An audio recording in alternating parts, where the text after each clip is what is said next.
Thank you for being a part of the Create Initiative podcast. I wanted to start by asking you. You have almost 20 years of ministry experience. Oh my Uh, gosh. it goes fast, doesn't it? It makes me sound so old. Yes. Well, I don't mean it that way. I mean it more from the standpoint of you do have quite a bit of ministry experience. Yeah. And what is something that you wish you knew then that you know now? Oh man. I always say like I've been in the game a long time. And so when you've been playing the game a while, you learn that you need cardio. You know what I'm saying?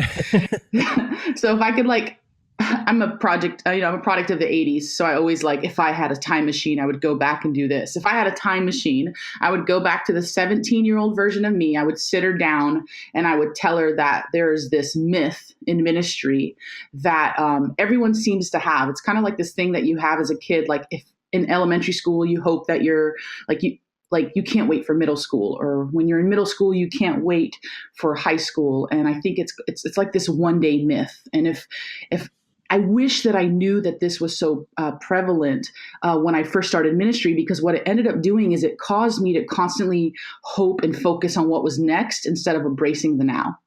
So for example, it was like, I'll get better at that, or God will fix my character when I have a team, or when I'm a boss, or when I'm in ministry full time and not part time, or I always was looking for what was next. Like, I never really put my all in the early years into what I was doing right then and there, because I was always like, God's going to change it. There's always going to be something next. And I just feel like that's such a myth, because God is not in the business of what's next. He's in the now. And I just wish I could have sat myself down and said, put yourself in everything you're doing right now, because ministry will change. Your job will change. God will grow you and put you in other avenues. And if you don't get great at the now, you won't be great at the next. Does that make sense? Yeah, that makes perfect sense. And I think, trying to go back to that idea of your 17 or 18-year-old self, Yeah. you get trapped in that mold. And I think especially in the creative area, Oh, yeah. we definitely tend to say, okay, what's next, or what can we do instead, or if I only had this gear, or if this would happen. Oh my gosh. Yeah. I mean, I started off as a worship leader, and I really thought at 17 years old, that's what I was going to do for the rest of my life. And I toured for a long time. And then when I wasn't doing music anymore, the team that was running my website actually couldn't do it anymore. So I had to learn how to make websites. And it went from one thing to another creative avenue to another creative avenue. And if I would have just been stuck on what I was doing then, I would never be in the position that I am now. Yeah. God's always evolving. It's God never changes, but God's methods shift and move us and make us better. But if we don't move and shake with Him, we'll never grow into who God's called us to be. So I'm thankful for that. I'm thankful that I finally realized that it was what He was trying to teach me. But man, it was a hard road in the early years. Well, it definitely takes time, and I guess that's where the experience pays off. Yeah, I'm thankful. Like, I mean, Yeah. I'll be 37 in May, and it'll be 20 years of me really giving my life. What I like to say, giving my life to ministry, and really just going, okay, God, do whatever you want to do with it. And I look back on those years, and I look back on then I look forward to what's coming, and I'm like, man, I'm just starting. So there's really no next for me. It's just like, God, I'm just going to fulfill my purpose now, and whatever you have next is awesome. That's awesome. That's great. So let's kind of talk about where you're at now. How long have you been at Celebration Church? I've been attending Celebration Church since 2005. My husband and I had just been married, and we were looking for a church for us in that season. I had never been to another church, and so we visited Celebration, fell in love with it, and we were like, "This is going to be home for us for the rest of our lives." And so I've been on staff for almost 8 years, but we've been attending since 2005. So I think that's 15 years ish, 14. Wow. I don't know. I'm That's I'm a awesome. creative, I'm not a mathematician. So Yeah, they have another department for that. they have So, another department for that. yeah. So what is your current role there at Celebration? I oversee design and film on Celebration Creative. So I oversee all our event assets and things we create, our opener videos, our photography, our web design. It's like the best job in the world, and I love it. Well, that sounds great. What would some of your daily duties look like? It depends on the day. We also have a college, Celebration College, so I teach twice a week. I have amazing interns, so I'm in meetings. I'm hanging out with my team. I'm casting vision of what's next. So my Tuesdays and Thursdays are usually teaching and in meetings, but my Monday, my Wednesday are focused on meeting with my team, casting vision, making sure they're good to go. And then we have services on Sunday. So my Sundays and Wednesday nights are just in services. So it's a pretty normal 9 to 5. I know people wouldn't think that, being that we are in ministry, but it's a pretty normal job. Well, maybe how can you you saying it's a normal 9 to 5? There are a lot of people that can't relate to that, unfortunately, in ministry. What have you Oh guys done yeah. to make that happen or make that possible? I think that one of our values in our church is health. And our pastors are real big on making sure that we're organized and making sure that we're I mean, I'm not every ministry has late nights. We have late Yeah, nights. yeah, Every ministry, I mean, it's a we're still in revival from January. It never stopped. And yeah. so, we're having services that are 3 hours long. That's never happened in all the years that I've been at Celebration. And so we're having long nights just like anyone else, but it's a manner of pacing ourselves during the day to not overwhelm ourselves. And so we have, I don't know, it's just being really, really intentional with our time. And when we're in the office, we're in the office. And Yeah. you're always going to have a to-do list. You're always going to have things you don't get done. So we're just really intentional to focus on the things that have to make the weekend happen. And we do those with excellence. And then the other things we just, we'll get to them. Well, that's great. I mean, I definitely think that's something that creatives especially could do a better job of in the Oh, church, yeah. prioritizing, organizing. So how many people on the team that you oversee? I oversee 3 videographers, 2 designers, and a web designer. And then I have 5 interns, 3 boys, 2 girls. Yeah. Is Okay. it 4 boys? 4 boys, 2 girls. I don't know. At this point, it's there's so many of them. No.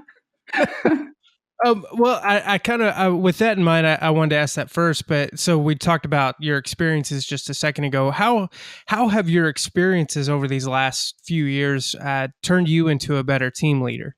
Oh man, context is everything. Like, I'm a bit of a weirdo. Context, quite literally, is everything to me. Like, it's very hard for me to move forward if I don't have context. And I think as a creative, it makes me even more intenso because I have to have details. So I've done a real great job and I've done a really bad job at leading some people, and then I've done a really great job at some things. But this is something that I tried really hard to learn from my mistakes quickly and then never try to replicate them. So because I've been in so many different positions and I've been in ministry for such a long time, I tend to learn from my mistakes quickly and then never replicate them. And I think that that has made me a better team leader.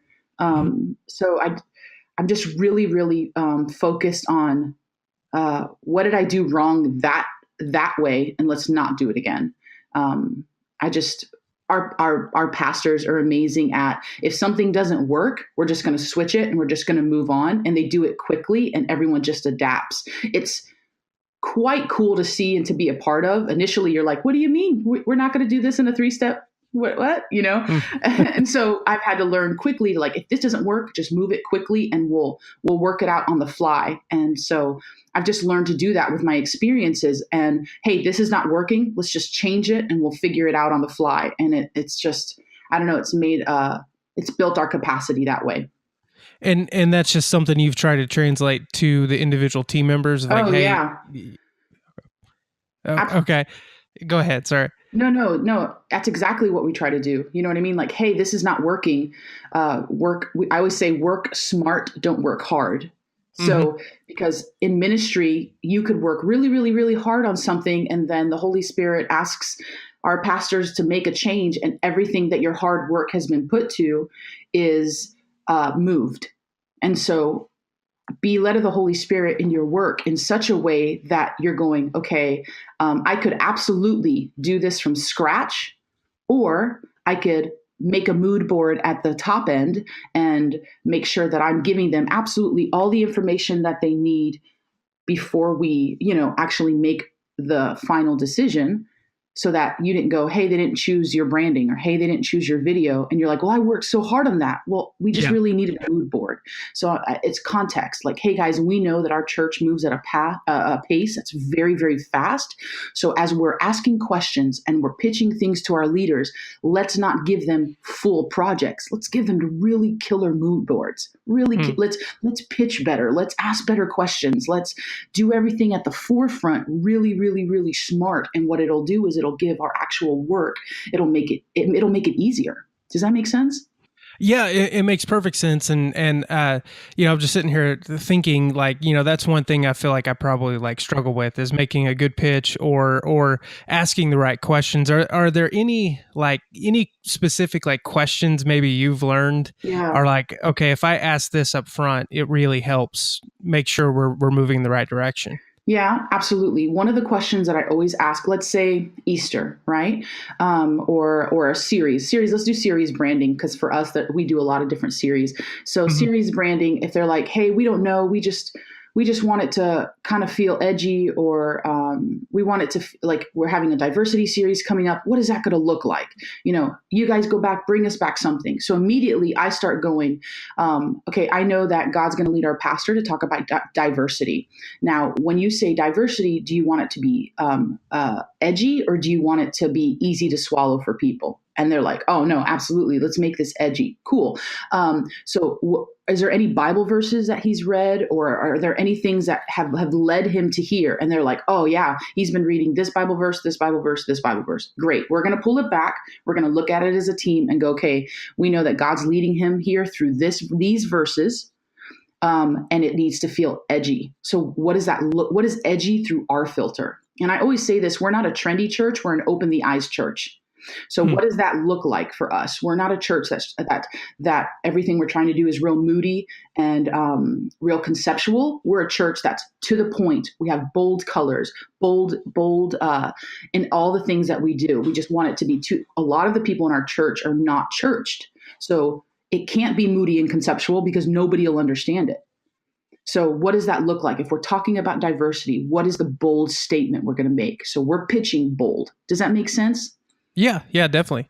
So I would say that would be, at least for us, that's our practical go-to.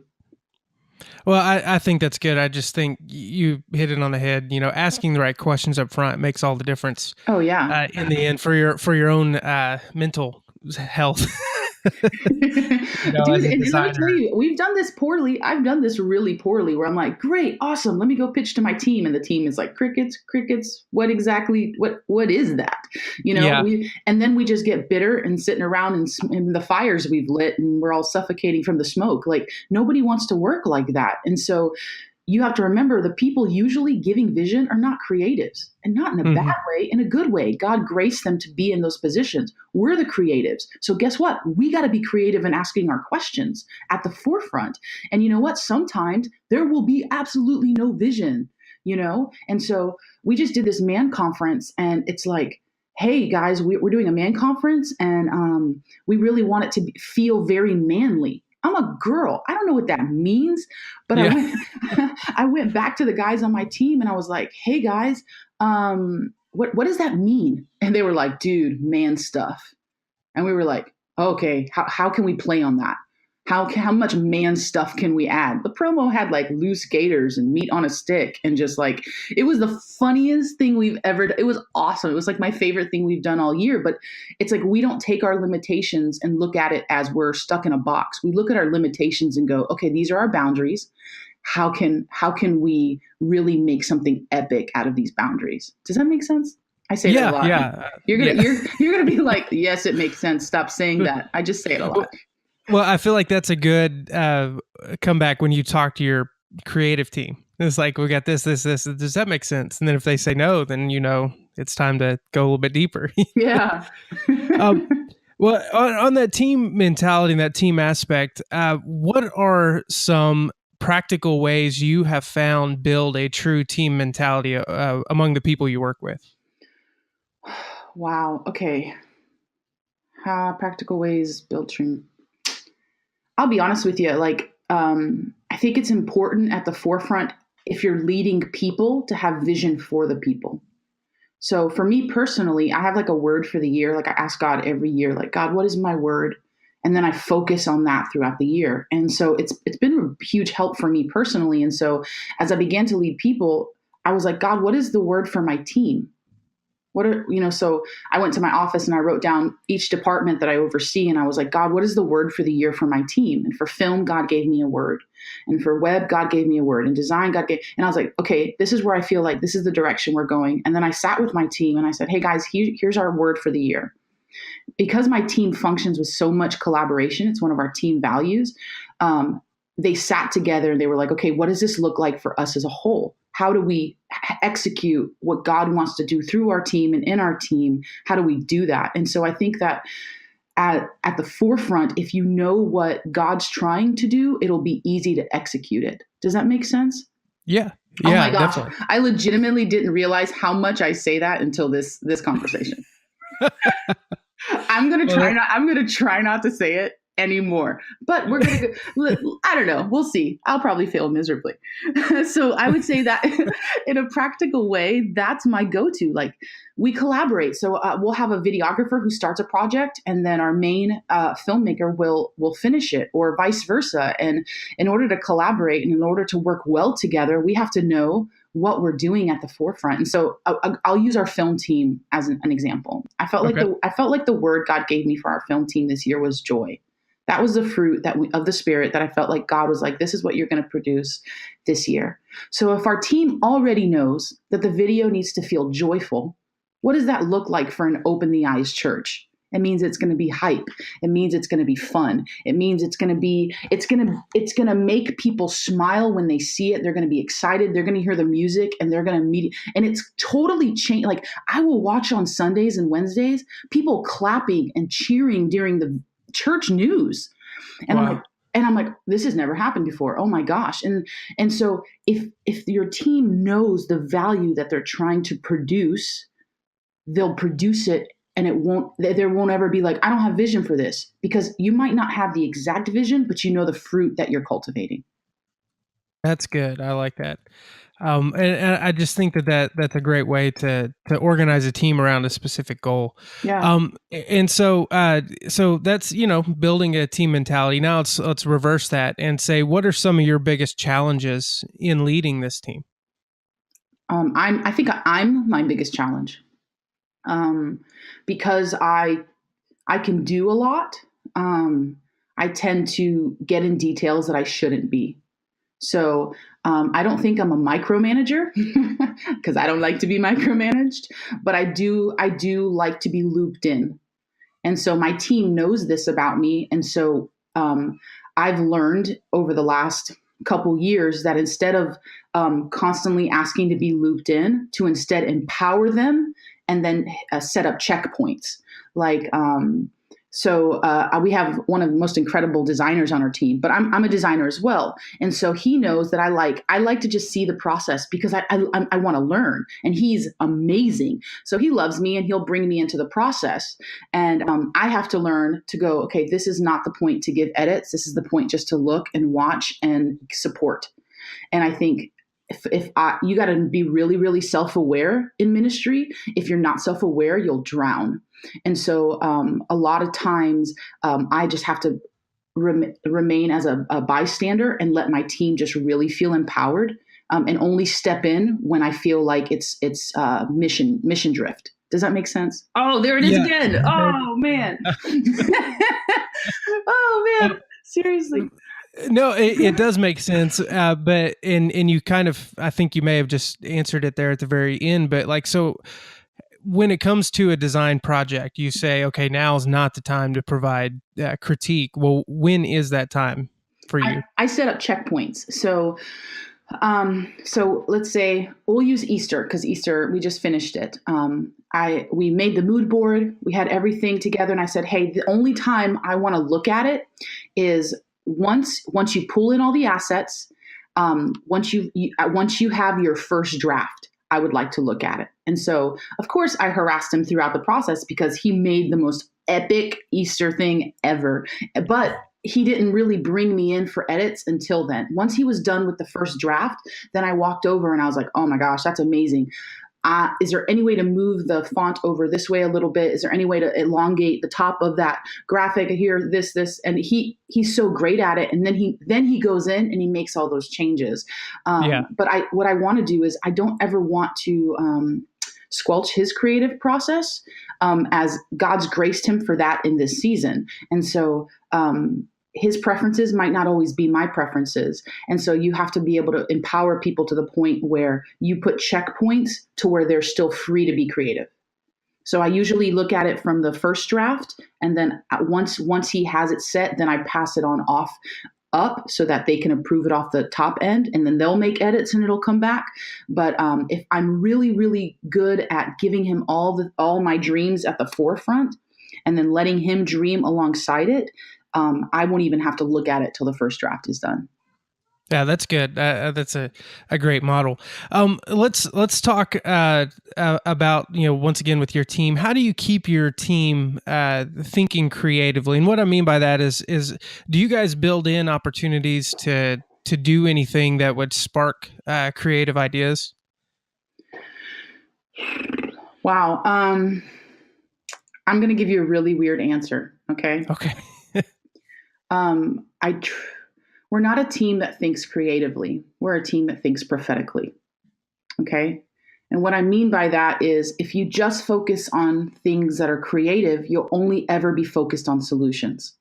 But to me, processing things prophetically means you're pioneering things that have maybe never been done before. I want my team to be a solution team, but I want my team to be able to not just come up with solutions, but to always have a glimpse of the greater good. So not just, hey, this will be a great video, but what would it look like on social? What would it look like on web? What would it look like in church news? What would it look like through all in our global, church family? Will we be able to use this in everything? I want them to think prophetically and of what God is doing in our church as a whole, and then come up with solutions. And so we're a team that I really, really try to empower them to be spirit-led, which means like, your inspiration you should always be inspired. You shouldn't just have to go out and find inspiration. So their mind frame isn't like, I need to think creatively here. It's okay, what is God doing here? And it's been an amazing journey for us. Like even the other day I walked into the office and there was a massive change and I really didn't know what to do. I kind of lost my bearings a little bit, as I do as a super intenso Spanish person. And one of my team members goes, "Did you pray about it?" I was so mad. I was like, "Man, get out of my head!" Like, but it's real. That's real. That's really our response. Like, did we pray about it? Like, what is God really saying? What is the solution He wants to bring? So I think that creatives are so focused on being creative, sometimes they forget the Creator. Well, I think that's good. And that leads me into my last question. And it was actually an interview you did with Pro Church Media. Oh, okay. You state that I pray a lot. I'm a firm believer that inspiration isn't found. It's a constant state of awareness that God is moving and speaking, and we are meant to be listening. And that awareness leaves you living inspired. Now, I love that quote. I think it's great. And my question is maybe, my question is, how do you maintain that reliance or awareness of God when it comes to doing the work every day? You know what I mean? Yeah. I guess I maintain that reliance because I know that I can't do my job if I don't have it.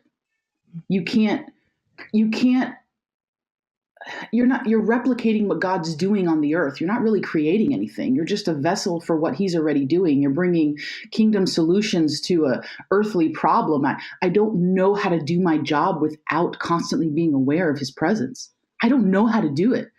I'm not trying to be funny. I'm not trying to be overly spiritual because I'm not that person. I just legitimately don't know how to do my job without God. I don't know how to make an Easter branding. I can design one. I can design one quickly. I work really fast, but I don't want to design unless He's the one telling me this is the direction I want to go. And I'll use Easter again as an example. Like we had this crazy idea for Easter this year. And it was super ambitious and super epic. And then God immediately was like, that's an awesome idea, but what kind of church are we? And he immediately reminded me that we're an open the eyes church. And so when you're an open the eyes church, you don't design like everyone else. You are, there's a simplicity to your design. And so I don't have any other way of doing this job or loving people or creating anything without knowing that if God's not in it, I don't want to be in it. I appreciate that so much, and kind of just lastly, if there may be someone out there listening that it's just easy sometimes to get in the grind, and we're just knocking this out. Do you have any words of encouragement, maybe to someone who at moments has a tough time realizing that this is God's thing and we're doing it for Him? Yeah. I miss the point a lot, if I can be real honest. I mean, it sounds good. And I'm like, oh, I'm spirit led, but there are moments, and there are moments a lot more than not that I'm like, I don't know, God, I don't know what I'm doing. And I just feel like I'm just task after task after task. And I have this written in my office and I look at it daily. Our pastor, Pastor Chari, so she says in her book, Rhythms of Grace, people without peace have missed the point. And so I have written in my office, don't miss the point. And when in the moments where I'm overwhelmed by the tasks, because I'm a pretty extreme introvert with an extroverted job. And so sometimes I feel very drained because I'm constantly around people, and that's okay. There's nothing wrong with that. You just got to know yourself. But I always looked up at that and I'm like, don't miss the point. The point is people. The point is God's called us to love people. And so if you're out there and you're like, I can't do this anymore. If you're out there and you're like, I don't know what I'm doing, don't miss the point that at the end of the day, the only thing God's called you to do is love Him and love people. And if you've missed loving Him and loving people in your job, then you're doing it wrong. So take a step back, take a deep breath, get away from your computer, go hug someone, go pray with someone, go do some ministry outside of the tasks to remind you that really at the end of the day, God's not called you to be a creative. He's called you to be like Him. And sometimes I think we get so stuck in the task that we forget that really that's all we're meant to do. I always tell my team, you have one job: love God, love people. That's your job description. That's your job description.